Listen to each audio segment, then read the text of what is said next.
Maayong buntag sa inyong tanan mga kapuso. Andito pa rin po tayo sa Cebu City upang makiisa at makisaya sa taunang sinulog. At mga kapuso, tuloy-tuloy pa rin po ang pag-uulan dito na tila ay hindi alintana ng mga kapuso nating Cebuano dahil tuloy-tuloy pa rin po ang pagpunta nila sa Novena Mass na isinagawa pa noong January 9 at inaasang matatapos nga pong January 17 o bukas. At kaugnay nga mga kapuso ay pinaalerto po ang ilan nating kapuso sa ilang bahagi ng bansa dahil po yun sa epekto ng pag-uulan na dala nito ni Bagyong Ada.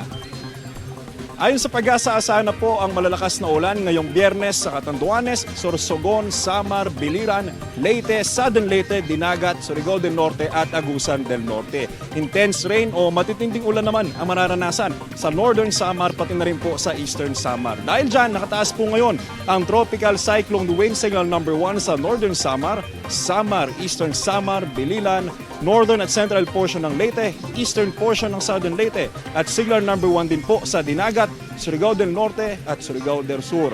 Maging sa Eastern portion ng Camarines Norte, buong Camarines Sur, Catanduanes, Albay, Sorsogon at Eastern portion ng Masbate, kasama po dyan ang mga isla ng Ticao at ng Burias. Mula po dito sa Cebu City, ingat po tayong lahat. Ako po si Anzo Pertiera, inyong unang hirit weather presenter. Know the weather before you go. Para Mark Safe lagi, mga kapuso.